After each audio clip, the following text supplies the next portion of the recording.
Hi, I'm Jason Wilson, former town councilor for the town of Gray. I've been getting a lot of inquiries about the future land use and the comprehensive plan, and I'm just going to give a brief summary. A lot of people are very upset the fact that they've been doing Facebook surveys to anyone who has an internet access can have as much input over Gray as a taxpaying citizen, and they're wondering how this happened. When I was a town councilor, I was very concerned about the methodology. I was concerned about selection bias and these type of issues. So the trade-off here is the town council has already set the path that the comprehensive plan has to fall into the state central plan, which is also part of a regional plan. So the whole process is already designed to follow that state and regional plan. So individual citizen input is going to be limited to that recipe. So this is a future land use map. People were wondering about the critical area. Well, land defined as critical is based off a political agenda, not necessarily natural resources like water supply. It's all set up to force residential development into the village. Why? Well, Maine does have an affordable housing issue. GP-COG already did a housing plan for Gray, called the Sustained Southern Maine Plan in 2012 to 13. They're working on a current comprehensive plan. A current town councilor has ties to the affordable housing industry and was involved with presentations with the GP-COG Sustained Southern Maine study. So the question is Gray in a financial position to best solve this problem? Now, this is a Sustained Southern Maine Plan. This is evidence, lessons learned, 2013.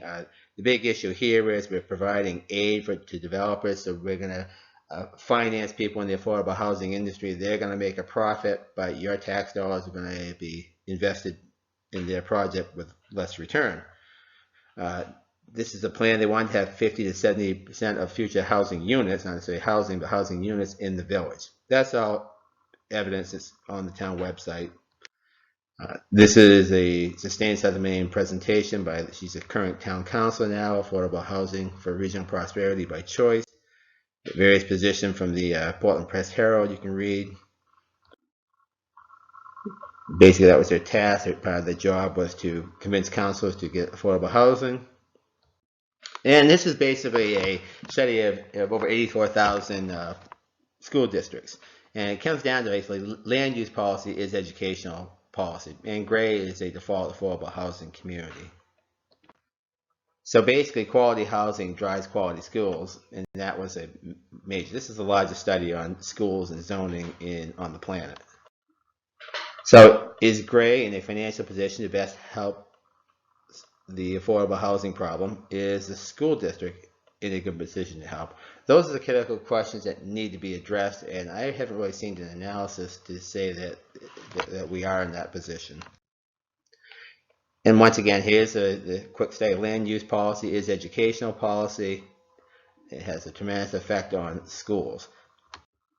So if the goal is to improve schools and residential tax base, the best plan is to market for high-end housing.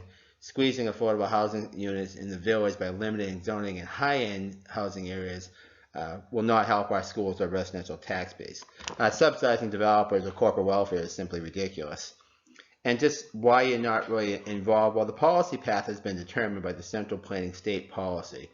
And that may not be best for Gray, but it's going to limit your options. You're going to be given a certain option, like the ones they're presenting now. You're not going to necessarily have a choice or as much say or autonomy over your town. That is the reason why all these plans, which have been discussed, are open to the public. Hopefully that helps answer some questions. I'm Jason Wilson. Thank you so much.